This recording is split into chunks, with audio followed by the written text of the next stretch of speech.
Hello बच्चों, मैं shirt CBSE से। आज हम इस वीडियोज में आपके हिंदी पाठ्यपुस्तक स्पर्श का काव्य खंड का जो पार्ट 10 है उसका हम लोग कैश बेस स्टडी करने जा रहे हैं। ठीक, आपके जो स्टोरी हैं बड़े भाई साहब, इनके कुछ स्टोरी के लाइन दे दिए जाएंगे और उस पर कुछ क्वेश्चंस किए जाते हैं। ठीक, पूछे जाते हैं।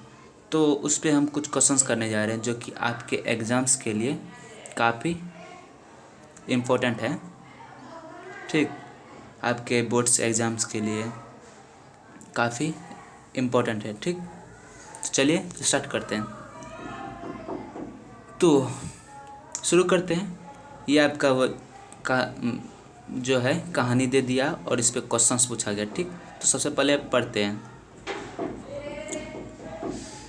मैं यह लताड़ सुनकर आंसू बहाने लगता।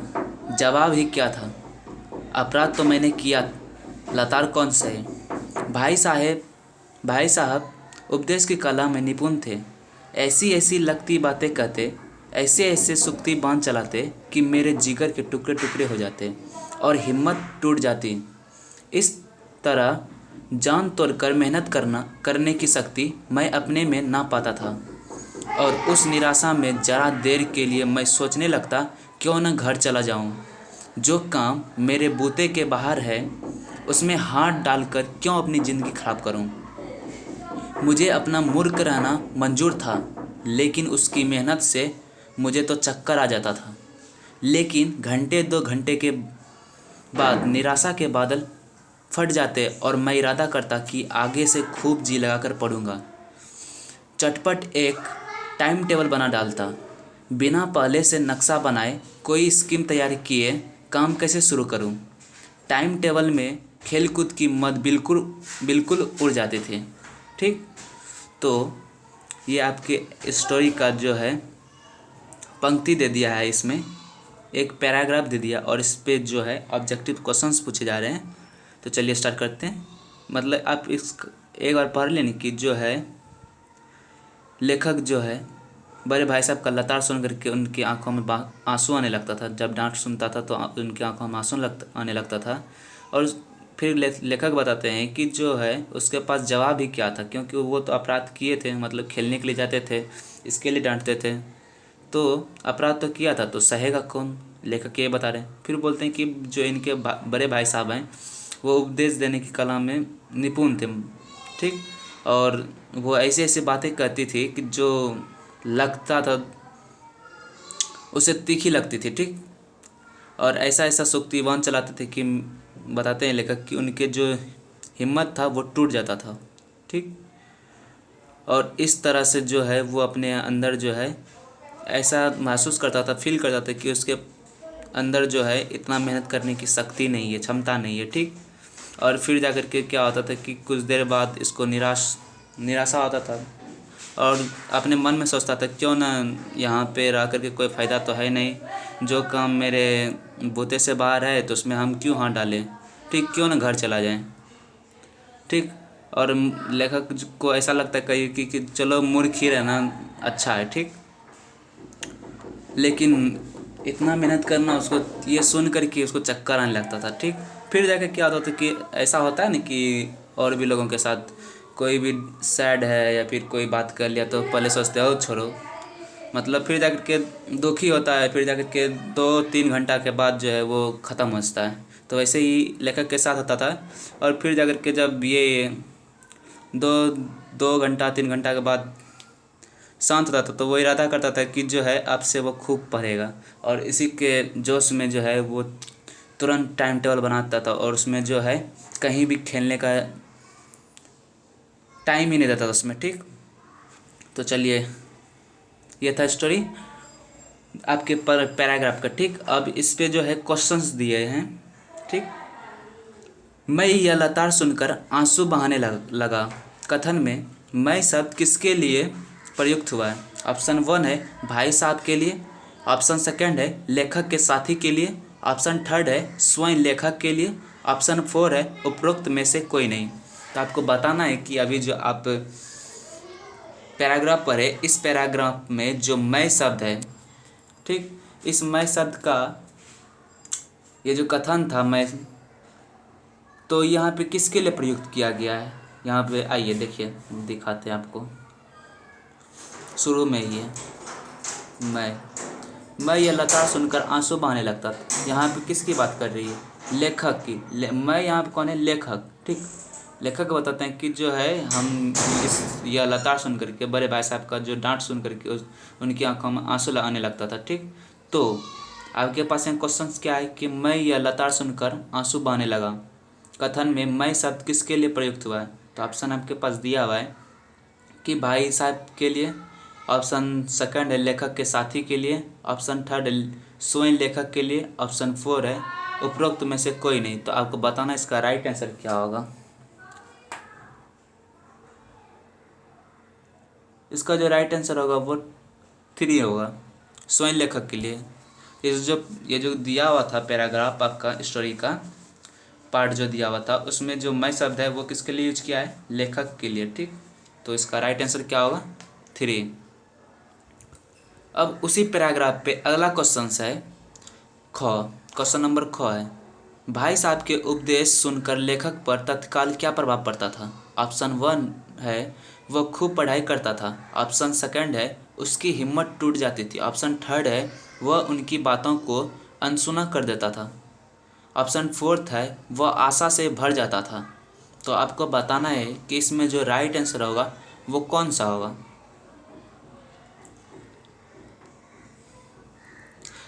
ये क्वेश्चन में बहुत सारे बच्चे फंस भी जाएंगे। वैसे इसका जो राइट आंसर होगा वो है 3।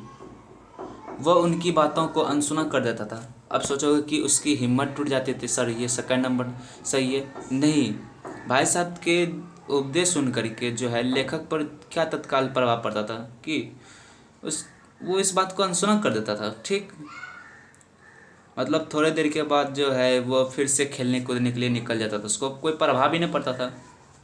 ठीक, चलिए अब उसी पैराग्राफ से क्वेश्चन नंबर ग है, लेखक द्वारा आंसू बहाने का क्या कारण था? ऑप्शन 1 है कक्षा में अनुत्तीर्ण होना, ऑप्शन सेकंड है भाई की डांट सुनना, ऑप्शन थर्ड है भाई का उपदेश देना, ऑप्शन 4 है भाई द्वारा घर वापस भेजना। तो आपको बताना इसमें जो है राइट आंसर, मतलब सही आंसर इसमें क्या है, आपको चूज करना है। ठीक, मतलब लेखक द्वारा आंसू बहाने का क्या कारण था, तो इसमें बताना राइट आंसर क्या होगा। जो ऊपर में पद्यांश दिया हुआ था, मतलब कहानी जो दिया हुआ था पैराग्राफ का, स्टोरी का एक, तो उसमें से बताना है कि आंसू सब जो आया है, आंसू बहाने का क्या कारण था, लेखक जो आंसू बहाने लगता था तो उसका क्या कारण था। तो इसका जो राइट आंसर होगा बच्चों वो होगा सेकंड, भाई की डांट सुनना। यही तो वजह था कि जो है लेखक के आंख में आंसू हो जाता था। ठीक, जब वो बड़े भाई साहब के से जो डांट सुनते थे। ठीक, तो चलिए नेक्स्ट क्वेश्चन है। अब अगला क्वेश्चन है घ, भाई साहब द्वारा हर समय छोटे भाई को किस प्रकार के उपदेश दिए जाते थे? ऑप्शन 1 है पढ़ाई करने के, ऑप्शन सेकंड है समय व्यर्थ ना करने के, ऑप्शन थर्ड है खेल कूद ना करने के, ऑप्शन 4 है ये सभी। तो आपको बताना इसमें जो राइट आंसर होगा वो कौन सा होगा। ठीक,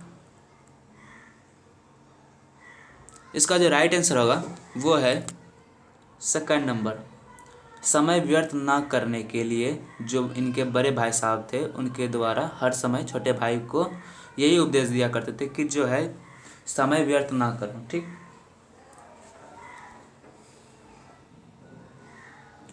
चलिए अब अगला क्वेश्चन है अंग, निराशा के बादल हटने पर छोटे भाई द्वारा कौन सा निश्चय किया गया था? ऑप्शन 1 है अपने बूते से बाहर का काम नहीं करने का, ऑप्शन सेकंड है अपना मूर्ख बना रहना मंजूर कर लेने का, ऑप्शन थर्ड है आगे से खूब मन लगाकर पढ़ाई करने का, ऑप्शन 4 है अपने दादा के पास चले जाने का। तो आपको बताना इसमें राइट आंसर क्या होगा। इसका जो राइट आंसर होगा वो होगा थर्ड, आगे से खूब मन लगाकर पढ़ाई करने का। मतलब जब लेखक जो है निराशा के बादल हटते थे तो लेखक क्या करता था, निश्चय कि जो है आगे से अब खूब मेहनत लग करके हम पढ़ेंगे, ठीक। लेकिन अमल तो नहीं कर पाता था, इसके लिए टाइम टेबल ही बनाता था, ठीक।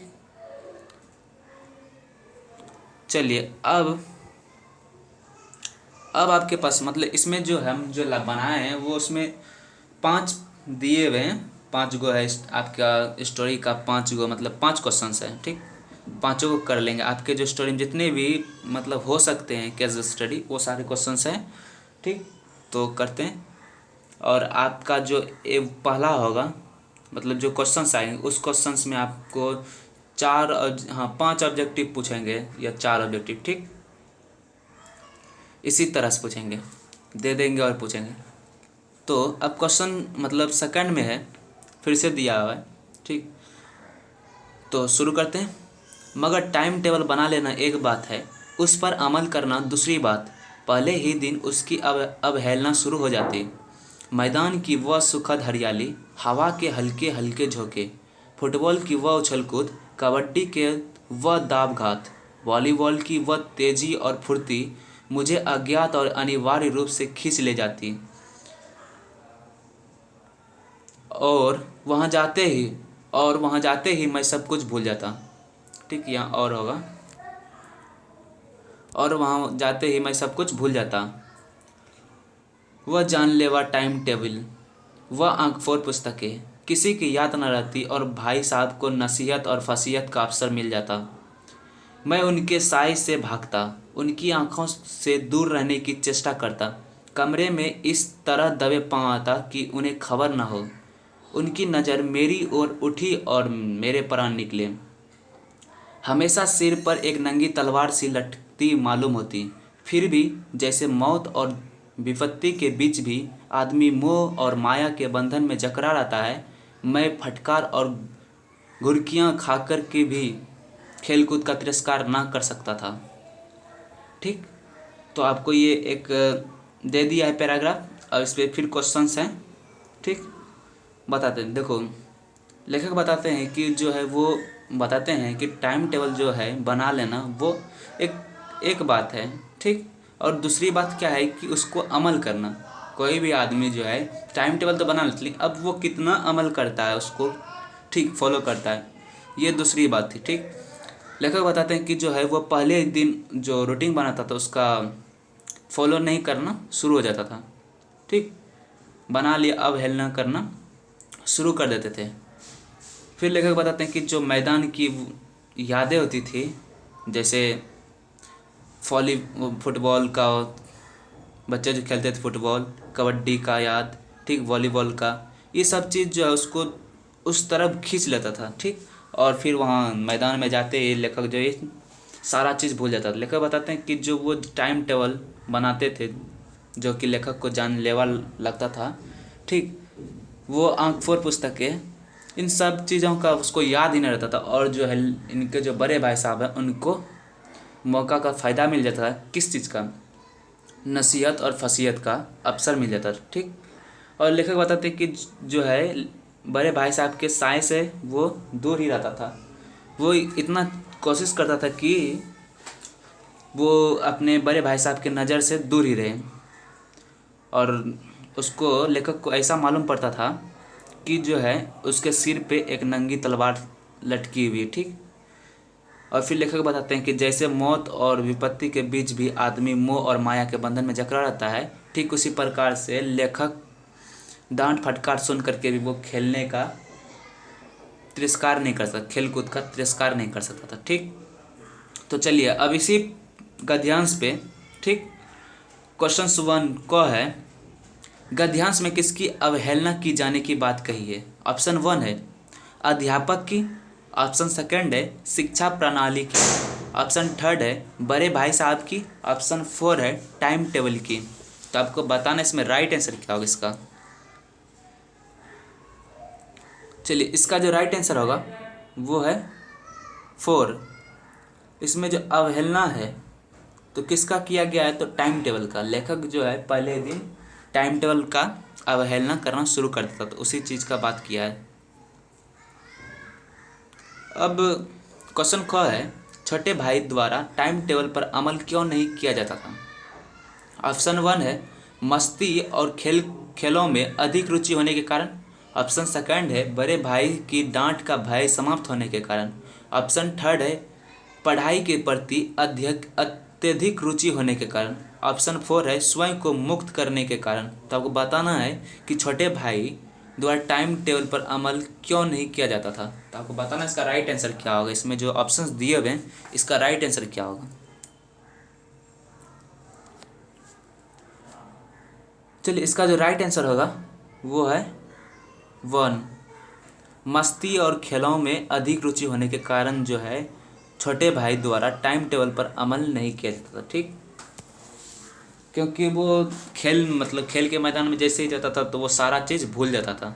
अभी पढ़े नहीं कि आपको जो ये एक दिया हुआ था गद्यांश, उसमें जिक्र किया था ना कि लेखक का मन जो है खेलने कूदने में चला जाता था और वहाँ जाता था तो सारा भूल जाता था। ठीक, तो ऑप्शन वन ख का सही है। चलिए अब क्वेश्चन नंबर ग है, लेखक बड़े भाई साहब की आंखों से दूर रहने का प्रयास किस कारण करता था। ऑप्शन वन है पढ़ाई करने और उपदेश सुनने से बचने के लिए। ऑप्शन सेकंड है सदा खेलने और मस्ती करने के लिए। ऑप्शन थर्ड है स्वच्छंद जीवन व्यतीत करने के लिए। ऑप्शन फोर है भाई साहब के टाइम टेबल का पालन करने के लिए। तो इसका राइट आंसर क्या होगा।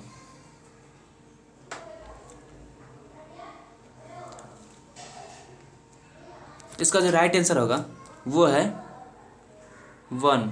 ठीक, पढ़ाई करने और उपदेश सुनने से बचने के लिए जो है लेखक बड़े भाई साहब की आंखों से दूर रहने का प्रयास किया करता था। समझ गए, क्योंकि लेखक को तो पढ़ाई करने में जो है मन लगता नहीं था और वो जैसे ही खेलने के लिए जाते थे बाहर तो मैदान में तो सारा चीज़ भूल जाता था और इसके कारण उसको डांट सुनना पड़ता था, भाई साहब का उपदेश सुनना पड़ता था। इसी कारण से वो बचने के लिए वो बड़े भाई साहब की आंखों से दूर रहना चाहता था। ऑप्शन वन इसका सही है।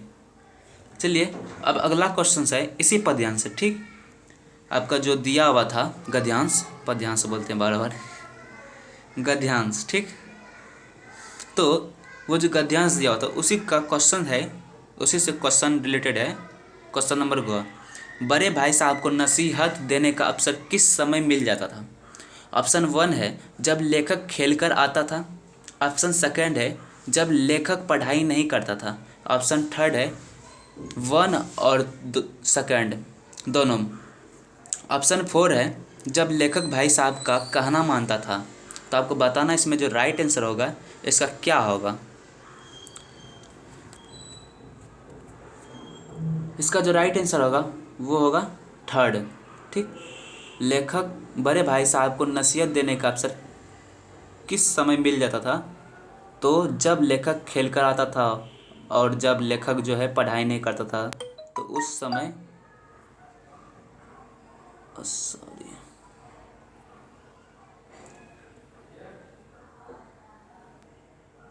तो उस समय क्या होता था, बड़े भाई साहब को नसीहत का अवसर मिल जाता था। ठीक, अब उसी गद्यांश पे आधारित क्वेश्चन पूछा, क्वेश्चन नंबर अंग। ठीक, मौत और विपत्ति के बीच से क्या आशय है। ऑप्शन वन है भयानक स्थिति। ऑप्शन सेकंड है ऐसी स्थिति जिसमें बचने का कोई आसार नज़र न आता हो। ऑप्शन थर्ड है ऐसी स्थिति जिसमें व्यक्ति दृढ़ निश्चयी बना रहे। ऑप्शन फोर है ऐसी स्थिति जिसमें आत्मगालिन का अनुभव हो। तो आपको बताना इसका राइट आंसर क्या होगा। ठीक, इसका जो राइट आंसर होगा वो होगा ग। मतलब ये जो है मौत और विपत्ति के बीच, इसमें जो इस गद्यांश में जो दिया हुआ था ऊपर में, जैसे कि आप पढ़े तो इसके अकॉर्डिंग इसका क्या आशय, इसका मीनिंग क्या है। तो इसका राइट आंसर होगा सेकेंड। मतलब ये मौत और विपत्ति के बीच से आशय ये है कि ये इस एक ऐसी स्थिति है जिसमें बचने का कोई आसार नज़र नहीं आता है। ठीक, अब चलिए अब क्वेश्चन थर्ड आ गया आपके पास, मतलब तीसरा। देखो पहला था, फर्स्ट था, उसमें 5 क्वेश्चंस था। अब ये थर्ड वाला है, इसमें 5 क्वेश्चन, मतलब प्रत्येक में 5-5 क्वेश्चन होगा, ठीक। और ये आपके एग्जाम में 1-1 मार्क्स के पूछे जाते हैं, ठीक। तो चलिए स्टार्ट करते हैं इसको। क्वेश्चन नंबर 3 वाला। अब अब भाई साहब बहुत कुछ नरम पड़ गए थे। कई बार मुझे डांटने का अवसर पाकर भी उन्होंने धीरज से काम लिया। शायद वह खुद समझने लगे थे कि मुझे डांटने का अधिकार उन्हें नहीं रहा, या रहा भी तो बहुत कम। मेरी स्वच्छंदता भी बढ़ी। मैं उनकी सहिष्णुता का अनुचित लाभ उठाने लगा। मुझे कुछ ऐसी धारणा हुई कि मैं पास ही हो जाऊंगा, पढ़ूं या ना पढ़ूं। मेरी तकदीर बलवान है, इसलिए भाई साहब के डर से जो थोड़ा बहुत पढ़ लिया करता था वह भी बंद हुआ। मुझे कनकौवे उड़ाने का नया शौक पैदा हो गया था और सारा समय पतंगबाजी की ही भेंट होता था। फिर भी मैं भाई साहब का अदब करता था और उनकी नज़र बचाकर कनकौवे उड़ाता था। मांझ देना, कनके कनके बांधना, पतंग टूर्नामेंट की तैयारी आदि समस्याओं सब गुप्त रूप से हल की जाती थी। मैं भाई साहब को यह संदेह न करने देना चाहता था कि उनका सम्मान और लिहाज मेरी नज़रों में कम हो गया है, ठीक। तो देखिए क्या है, लेखक बताते हैं, ये आपके स्टोरी में है, ठीक। स्टोरी से लिया गया है ये गद्यांश। तो उस स्टोरी का ये थोड़ा छोटा सा पार्ट उठा करके आपको दिया है ना, ठीक। तो आप लोग यदि स्टोरी पढ़े होंगे तो आपको ये मिला होगा, ठीक। मतलब जब लेखक जो है पास हो जाता है, ठीक, और इनके बड़े भाई साहब फेल हो जाते हैं, तो उस समय का ये घटना का बात किया है कि जो है अब भाई साहब बहुत कुछ नरम पड़ गए थे। लेखक बताते हैं कि अब जो है लेखक के जो बड़े भाई साहब हैं वो कुछ नरम पड़ गए हैं, ठीक। वो उन्हें कई बार जो है लेखक को डांटने का मौका मिला, लेकिन फिर भी वो नज़रअंदाज कर दिए थे, ठीक। शायद उसको ऐसा लगने लगा था कि जो है उन्हें डांटने का अधिकार नहीं है, या फिर रहा है तो बहुत कम है, ठीक। तो इस कारण से जो है लेखक अब डांटेगा नहीं, तो अब उसका क्या बोले स्वच्छंदता बढ़ जाता है। और उनके जो बड़े भाई साहब का जो स्वभाव था वो अब गलत फ़ायदा उठाने लगा, ठीक। अब जो छूट देता था, अब नहीं डांटता था, तो अब उसका गलत फ़ायदा उठाने लगा। अब वो क्या करने लगा, उनके मन में भी ऐसी बात बैठ गया कि अब ये पढ़े, लेखक के मन में बैठ गया कि अब ये पढ़ो, यानी होता ना, पढ़े या नहीं पढ़े, अरे पास तो हो ही जाएंगे, ठीक। मतलब ऐसा सोच रहा था, मतलब उसके मन में बैठ गया। और फिर यहाँ लिखा है कि मेरी तकदीर बलवान है, उसको ऐसा लगने लगा कि मेरा जो तकदीर है ना वो बलवान है, इसलिए जो है भाई साहब के डर से जो कुछ भी थोड़ा बहुत पढ़ता था वो भी बंद कर दिया। और इनके अब जो है इनको एक नया शौक़ ही पैदा हो जाता है, किसका, पतंगबाजी करने का। और ये जो है सारा समय, अक्सर समय, अधिक समय जो है पतंगबाजी में ही बिताता था, ठीक। इसमें बताया है कि लेखक बताते हैं कि जैसे मांस देना, कन्ने बांधना, पतंग टूर्नामेंट की जो तैयारी थी, सारा काम जो है गुप्त रूप से होता था, ठीक, पता नहीं चलने था। और बड़े भाई साहब को भी संदेह नहीं होने देना चाहता था कि जो है उसका सम्मान और लिहाज उनके नज़र में जो है कम हो गया, ठीक। तो चलिए इस पे क्वेश्चन है आपके पास। क, थर्ड का तीसरा का क है, ठीक। अब मुझे डांटने का अधिकार उन्हें नहीं रहा। इस पंक्ति में किसे डांटने का अधिकार नहीं रहा? ऑप्शन 1 है छोटे भाई को, ऑप्शन 2 है बड़े भाई साहब को, ऑप्शन 3 है दादा को, ऑप्शन 4 है अध्यापक को। तो इसमें से राइट आंसर क्या है आपको बताना है। तो इसका जो राइट आंसर होगा वो होगा 2, बड़े भाई साहब को। किसको ऐसा लगने लगा था कि जो है अब उसे, मतलब लेखक को डांटने का अधिकार नहीं है, ठीक, अगर रहा भी तो कम। किसको? तो बड़े भाई साहब को, ठीक। इसका जो राइट आंसर होगा वो होगा 2। चलिए अब अगला क्वेश्चन, क्वेश्चन नंबर 3 का ही ख है, ठीक। बड़े भाई साहब के व्यवहार में लेखक को नरमी दिखाई देने का क्या कारण था? ऑप्शन वन है उनका अच्छे अंकों से उत्तीर्ण होना। ऑप्शन सेकंड है उनका परीक्षा में फेल होना। ऑप्शन थर्ड है छोटे भाई द्वारा उनसे बात करना बंद कर देना। ऑप्शन फोर है उन्हें लगना कि वे ज़रूरत से ज़्यादा डांटते हैं। तो आपको बताना इसमें राइट आंसर क्या है इसका। ठीक,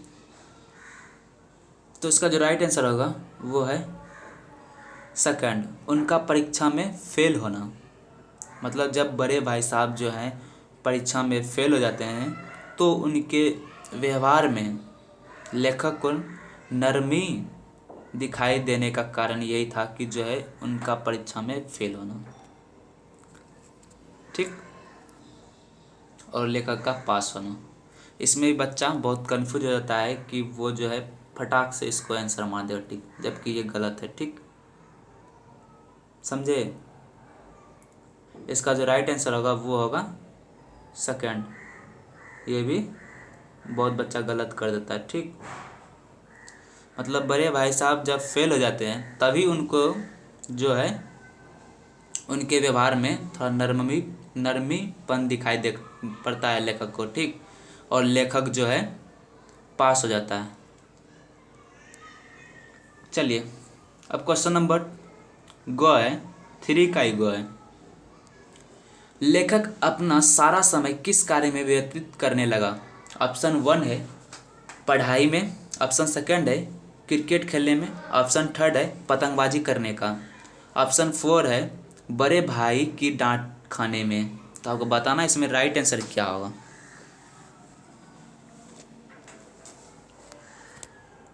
इसका जो राइट आंसर होगा वो होगा थर्ड, पतंगबाजी करने का।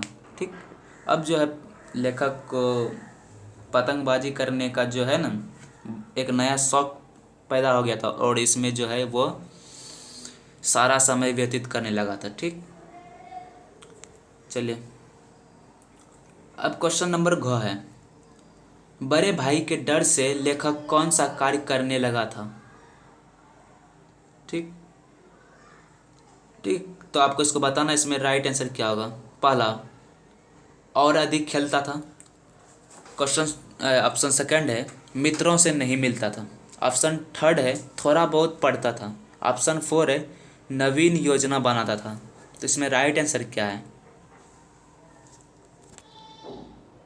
तो इसका राइट आंसर होगा थर्ड, थोड़ा बहुत पढ़ता था। मतलब बड़े भाई साहब के डर से जो है लेखक थोड़ा बहुत पढ़ लिया करता था, लेकिन फिर अब जो है वो क्या करने लगा, जब नरमी जब देखा कि इनके जो बड़े भाई साहब हैं वो नरम पड़ गए तब इसका तो और भी पढ़ना लिखना छूट गया। ठीक, लेकिन इसका जो राइट आंसर है वो है थ्री, मतलब थर्ड, बड़े भाई साहब के डर से लेखक थोड़ा बहुत पढ़ लिया करता था। अब क्वेश्चन नंबर है अंग, क्वेश्चन अंग। ठीक, लेखक बड़े भाई साहब को किस बात का संदेह नहीं होने देना चाहता था? चाहता है, होने देना चाहता है। ठीक, यहाँ है होगा। ठीक, दो टाइपिंग मिस्टेक हो जाता है कई कई। ठीक, अब इतना, चलिए ऑप्शन वन है उनका सम्मान लेखक की नज़रों में कम हो गया है। ऑप्शन सेकंड है उनकी पढ़ाई की पुस्तकें उसने फाड़ दी है। ऑप्शन थर्ड है उनकी शिकायत दादा से कर दी है। ऑप्शन फोर है अनुभव के कारण उनकी बात को जानने का। ठीक, आपको बताना इसमें राइट आंसर क्या होगा। तो इसका जो राइट आंसर होगा वो होगा वन, उनका सम्मान लेखक की नज़रों में कम हो गया है। इस चीज़ को संदेह नहीं होने देना चाहता था। ठीक, कि जो है अब जब लेखक के बड़े भाई साहब थोड़े नरम पड़ गए थे तो ये खेलने कूदने लगा था। ठीक, तो डांटते नहीं थे इनके बड़े भाई साहब, तो ये जो है लेखक ये कोशिश करते थे कि जो अपने बड़े भाई साहब को है संदेह न हो कि जो है उनका सम्मान उनके सामने उनके नज़रों में कम हो गया। ठीक, तो इसका आंसर जो राइट होगा वो है वन। अब चौथा क्वेश्चन है। ठीक, देखो ये पूरे चैप्टर्स में अलग अलग जगह से अलग अलग पैराग्राफ का उठा करके इसमें रख करके आपसे क्वेश्चन पूछा गया है। ठीक, तो क्वेश्चन ये 4 है। वो जो था वो 3 क्वेश्चन अभी पढ़े हम लोग, और तीनों का देखें कि केस बेस स्टडी पे क्वेश्चन किस किस तरह से पूछ सकते हैं। ठीक, आपके ये पंक्ति एग्जाम में दे सकते हैं। ठीक, और इसी पे पूछेंगे, तो आपको अच्छे से पहले स्टोरी को पढ़ना है। ठीक, तब जाके सॉल्व करना है। या तो आप पहले क्वेश्चंस पढ़ लीजिए एक बार पूरा, फिर जाके पद्यांश को पढ़िए और फिर जाके आंसर कीजिए। ठीक, तो ज़्यादा अच्छे तरीके से आंसर कर पाएंगे। ठीक, चलिए अब स्टार्ट करते इसको। एक दिन संध्या शाम हॉस्टल से दूर मैं एक कनकौवा लुटने बेतहाशा दौड़ा जा रहा था। आंखें आसमान की ओर थी और मन उस आकाशगमी पथिक की ओर जो मंद गति से झूमता पतन की ओर चला आ रहा था। मानो कोई आत्मा स्वर्ग से निकलकर विरक्त मन से नए संस्कार ग्रहण करने जा रही हो। बालकों की पूरी सेना लग्गे और झाड़दार बांस लिए उनका स्वागत करने को दौड़ी आ रही थी। किसी को अपने आगे पीछे की खबर ना थी। सभी मानो उस पतंग के साथ ही आकाश में उड़ रहे थे, जहाँ सब कुछ समतल है। ना कारें मोटर कारें हैं, ना ट्राम, ना गाड़ियाँ। सहसा भाई साहब से मेरी मुठभेड़ हो गई, जो शायद बाजार से लौट रहे थे। उन्होंने वहीं हाथ पकड़ लिया और उग्र भाव से बोले, इन बाजारी लौंडों के साथ धेले के कनकौवे के लिए दौड़ते हो, तुम्हें शर्म नहीं आती? तुम्हें इसका भी कुछ लिहाज नहीं कि अब नीची जमात में नहीं हो बल्कि 8वीं जमात में आ गए हो और मुझसे केवल एक दर्जा नहीं नीचे हो। आखिर आदमी को कुछ तो अपनी पोजीशन का ख्याल रखना चाहिए। ठीक, ये था। तो क्या है, आपको याद होगा कि जो आपके स्टोरी का अंत में क्या होता है कि एक दिन लेखक, मतलब एक दिन शाम को लेखक जो है हॉस्टल से दूर कनकौवा लूटने के लिए दौड़ते हुए जा रहा था। तो उस समय क्या होता है कि इनके जब लूटने के लिए जा रहा था तो इनका बड़े भाई साहब से मुठभेड़ हो जाता है, मुलाकात होता है। और उसी टाइम जो है, और फिर इसमें लेखक बताते हैं कि जो उनका बड़े भाई साहब शायद वो बाजार से आ रहे थे।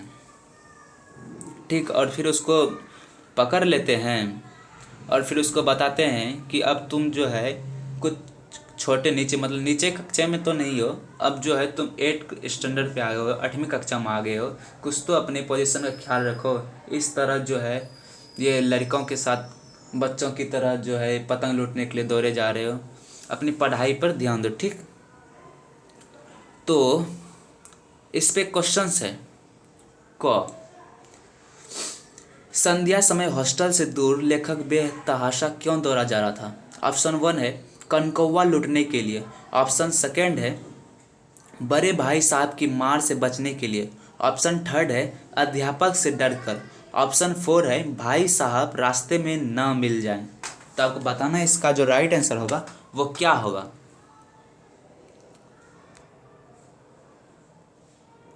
इसका जो राइट आंसर होगा वो है 1। ठीक, संध्या समय हॉस्टल से दूर लेखक बेतहाशा कनकौवा लूटने के लिए दौड़ा जा रहा था। ठीक, चलिए अब क्वेश्चन ख है, आकाशगमी पथिक से लेखक किसकी ओर इंगित कर रहा है? ऑप्शन 1 है बड़े भाई साहब की ओर। ऑप्शन 2 है पक्षी की ओर। ऑप्शन 3 है सूर्य की ओर। ऑप्शन 4 है पतंग की ओर। तो आपको बताना इनमें से राइट आंसर इसका क्या है। इसका जो राइट आंसर है वो है 4। आकाशगमी पथिक से जो लेखक का इशारा है वो पतंग की ओर है। ठीक, तो इसका राइट आंसर क्या है? 4, पतंग की ओर। चलिए अब अगला क्वेश्चन है उसी पद्यांश पे। ठीक, ग बाजार में लेखक की किससे मुठभेड़ हो गई? ऑप्शन 1 है बड़े भाई साहब से, ऑप्शन सेकंड है अध्यापक से, ऑप्शन थर्ड है पिताजी से, ऑप्शन फोर है एक मित्र से। तो आपको बताना है इसमें जो राइट आंसर होगा वो क्या है। इनका राइट आंसर क्या है? इनका जो राइट आंसर है बच्चों वो है वन, बड़े भाई साहब से। बाजार में लेखक की मुठभेड़ उनके बड़े भाई साहब से हुई थी। ठीक, तो इसका आंसर राइट जो होगा वो है वन। चलिए अब क्वेश्चन घ है, अब नीची जमात में नहीं हो बल्कि आठवीं जमात में आ गए हो, यह कथन किसके लिए कहा गया है? ऑप्शन वन है बड़े भाई साहब के लिए, ऑप्शन सेकंड है लेखक के लिए, ऑप्शन थर्ड है लेखक के मित्र के लिए, ऑप्शन फोर है उपरोक्त में से कोई नहीं। तो आपको बताना है इसका राइट आंसर क्या होगा।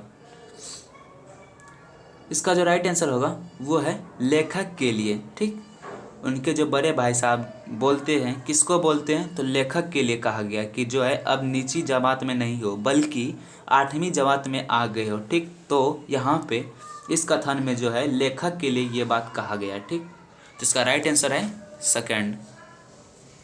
चलिए अब अगला क्वेश्चन है अंग।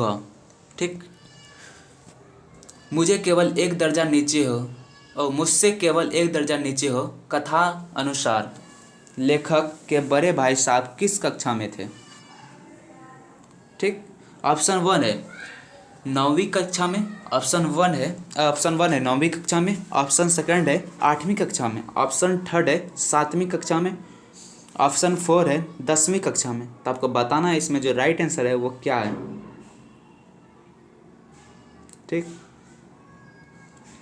इसका राइट आंसर वन है 9वीं कक्षा में। मुझसे केवल एक दर्जा नीचे हो, तो इसके ये जो है कथा अनुसार, कहानी के अनुसार, कथन के अनुसार, ठीक, कथन के अनुसार लेखक के बड़े भाई साहब किस कक्षा में थे? तो 9वीं कक्षा में। याद है वो क्या बोलते हैं? तुम 8वीं जमात में आ गए हो। ठीक, और मुझसे एक साल नीचे, इसका मतलब वो इनके जो बड़े भाई साहब हैं वो 9वीं कक्षा में। ठीक, इसका राइट आंसर है वन। अब चलिए, अब आपके पास है गद्यांश नंबर 5। ठीक, मैं उनकी इस नई युक्ति से नतमस्तक हो गया। मुझे आज सचमुच अपनी लघुता का अनुभव हुआ और भाई साहब के प्रति मेरे मन में श्रद्धा उत्पन्न हुई। मैंने सजल आँखों से कहा, हरगिज़ नहीं, आप जो कुछ फरमा रहे हैं वह बिल्कुल सच है और आपको उसके कहने का अधिकार है। भाई साहब ने मुझे गले से लगा लिया और बोले, मैं कनकौवे उड़ाने को मना नहीं करता, मेरा भी जी ललचाता है, लेकिन क्या करूं? खुद बेहराज चलूं तो तुम्हारी रक्षा कैसे करूं? यह कर्तव्य भी तो मेरे सिर है। संयोग से उसी वक्त एक कटा हुआ कनकौवा हमारे ऊपर से गुजरा। उसकी डोर लटक रही थी। लड़कों का एक गोल पीछे पीछे दौड़ा चला आता था। भाई साहब लंबे हैं ही उछलकर उसकी डोर पकड़ ली और बेतहाशा हॉस्टल की तरफ दौड़े। मैं पीछे पीछे दौड़ रहा था। तो ये जो गद्यांश है 5, इसमें क्या बताते हैं कि लेखक जो है अपने बड़े भाई साहब के युक्ति के सामने जो है नतमस्तक हो गया और लेखक बताते हैं कि जो है उसे आज सचमुच में अपनी छोटेपन का अनुभव हुआ और बड़े भाई साहब के प्रति जो है श्रद्धा उत्पन्न हुई। ठीक, फिर लेखक बताते हैं कि वो सजल आँखों से कहा कि हरगिज़ नहीं। ठीक, जो युक्ति बात मतलब जो बातें बताई उस समय, आपको याद, यदि कहानी पढ़े हैं आपको पता होगा। ठीक, तो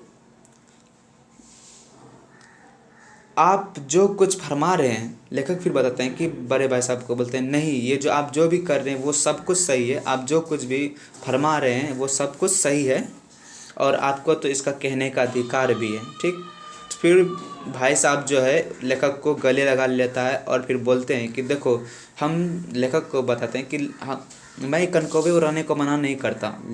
लेखक के बड़े भाई साहब कहते हैं कि कनकौवे पतंग उड़ाने के लिए तो हम मना नहीं करते हैं, मेरा भी मन जो है उड़ाने को करता है, लेकिन क्या करें, यदि हम ही अगर गलत रास्ते चले, बेहरा चलूँ तो तुम्हारी रक्षा कैसे करूँ? यदि हम ही सही से नहीं चले, सही रास्ते पे नहीं चले, तो हम तुम्हारी रक्षा कैसे करेंगे? ये जो कर्तव्य है ये भी तो मेरे ही सर पे है।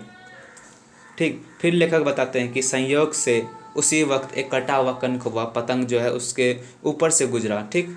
उसकी डोरी जो थी वो लटक रही थी और लड़कों का एक गोल पीछे पीछे दौड़ा चला आता था। ठीक। भाई साहब लंबे हैं ही उछलकर उसकी डोर पकड़ ली और बेतहाशा हॉस्टल की तरफ दौड़े। ठीक। और मैं पीछे पीछे दौड़ रहा था। संयोग से क्या हुआ, लेखक बता रहे हैं कि संयोग से उसी वक्त एक कनकौवा पतंग, जो पतंग है, कनकौवा मतलब पतंग, ऊपर से उसके गुजरा और उसकी जो रस्सी थी वो लटक रही थी और उसके बड़े भाई साहब जो हैं, बड़े थे ही, वो उस रस्सी को उछल करके पकड़ लिया और फिर हॉस्टल की तरफ दौड़े और लेखक भी अपने बड़े भाई साहब के पीछे पीछे दौड़ रहा था। ठीक। तो चलिए इसमें क्वेश्चंस है। क मैं उनकी इस नई युक्ति से नतमस्तक हो गया। लेखक यहाँ किस युक्ति की बात कर रहा है? ऑप्शन 1 है बड़े भाई साहब द्वारा थप्पड़ मारने की बात करने की। ऑप्शन 2 है बड़े भाई साहब द्वारा अनुभव का महत्व बताने की। ऑप्शन 3 है बड़े भाई साहब द्वारा पतंग के पीछे न भागने की। ऑप्शन 4 है उपरोक्त में से कोई नहीं। तो आपको बताना इसका राइट आंसर क्या होगा इसमें से। इसका जो राइट आंसर होगा वो है 2। ठीक। मैं उसकी इस नई युक्ति से नतमस्तक हो गया। लेखक यहाँ जो है किस युक्ति की बात कर रहा है, तो बड़े भाई साहब द्वारा अनुभव का महत्व बताने की। ठीक। चलिए अब क्वेश्चन नंबर ख है। लेखक बड़े भाई साहब की किस बात से सहमति दिखाता है? ऑप्शन 1 है बड़े और अधिक अनुभवी होने के कारण उन्हें लेखक से अधिक समझ है। ऑप्शन 2 है उसे कनकौवों के पीछे नहीं भागना चाहिए। ऑप्शन 3 है उसे इन आवारा लड़कों के साथ नहीं घूमना चाहिए। ऑप्शन 4 है उपरोक्त में से कोई नहीं। तो इसका राइट आंसर क्या होगा आपको बताना है। इसका जो राइट आंसर होगा वो है 1। ठीक। लेखक बड़े भाई साहब की किस बात से सहमति दिखाता है? तो लेखक जो है अपने बड़े भाई साहब की इस बात से सहमति दिखाता है कि वे बड़े हैं और अधिक अनुभवी हैं। ठीक। और उनको उन्हें जो है उनसे अधिक समझ है। ठीक। तो इसका जो राइट आंसर होगा वो है 1। चलिए अब अगला क्वेश्चन है ग। ठीक। बड़े भाई साहब का भी क्या दिल करता था? ऑप्शन 1 है कि मैं बहुत ज़्यादा पढूं। ऑप्शन 2 है कि मैं पतंग उड़ाऊं। ऑप्शन 3 है कि मैं पास हो जाऊं। ऑप्शन 4 है कि मैं बाहर खेलूं। तो आपको बताना इसका राइट आंसर क्या होगा। इसका राइट आंसर होगा 1 कि मैं पतंग उड़ाऊं। मतलब भाई साहब का भी जो है खेलने कूदने का, पतंग उड़ाने का मन करता था। ठीक। जैसा कि आप ऊपर जो था गद्यांश उसमें पढ़े, गद्यांश नंबर 5 में पढ़े। ठीक। तो इसका राइट आंसर होगा 2, ग का 2। ठीक। चलिए अगला क्वेश्चन है घ। ठीक। लेखक के मन में बड़े भाई साहब के प्रति श्रद्धा क्यों उत्पन्न हुई? ऑप्शन 1 है आखिरकार उसका भाई उससे उम्र और अनुभव में कहीं अधिक ज़्यादा था। ऑप्शन 2 है बड़े भाई साहब इतना पढ़ने के बाद भी फेल हो जाते थे। ऑप्शन 3 है वो समझ गया कि उसके उत्तीर्ण होने में बड़े भाई की ही प्रेरणा थी। ऑप्शन 4 है उपरोक्त में से कोई नहीं। तो आपको बताना है इसका राइट आंसर क्या होगा। क्वेश्चन ये है और ऑप्शंस देख लीजिए। चलिए इसका जो आंसर होगा, राइट आंसर, वो है 3। ठीक। वह समझ गया था।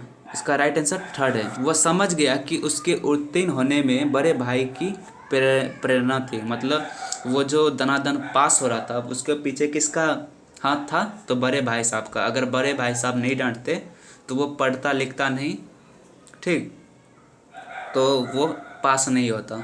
मतलब लेखक के बड़े भाई साहब लेखक अपने बड़े भाई साहब के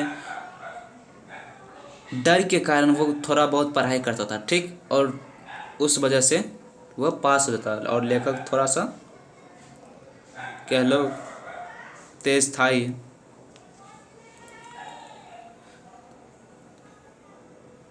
अब क्वेश्चन नंबर अंगो है, अंत में बड़े भाई उचक कर पतंग पकड़ते हैं, उनका ऐसा करना क्या सिद्ध करता है?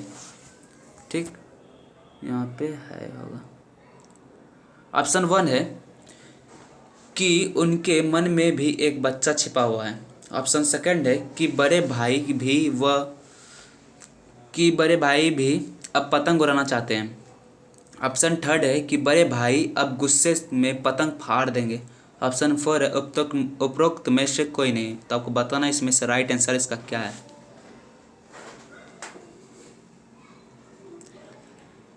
इसका राइट आंसर है 1, कि उनके मन में भी एक बच्चा छिपा हुआ है। अंत में बड़े भाई साहब जब उछल करके पतंग को पकड़ता है तो इससे क्या पता चलता है? इससे ये पता चलता है कि बड़े भाई साहब भी जो है उनके अंदर भी एक बच्चा छिपा हुआ है, मतलब वो भी खेलना चाहते हैं, ठीक। तो इस चीज़ को शो करता है। तो आपका जो राइट आंसर होगा अंगों का वो होगा 1, ठीक। चलिए अब आगे चलिए, आपका पार्ट जो है अब यहीं पे ख़त्म हुआ। तो आई होप समझ में आया होगा और आपके लिए एग्ज़ाम्स के लिए भी इम्पोर्टेंस था। और इस पे जो है आपसे तो कहे ही बोर्ड में आपसे पूछा जाता है, ये आपको दे देगा केस स्टडी क्वेश्चंस पूछेंगे। तो चलिए लाइक सब्सक्राइब कर दीजिएगा और कोई डाउट होगा तो वो आप कमेंट कर सकते हैं और अपने दोस्तों के साथ शेयर कीजिएगा। बाय, फिर मिलेंगे नेक्स्ट वीडियो में, ठीक। तब तक के लिए बाय, ठीक से पढ़िए।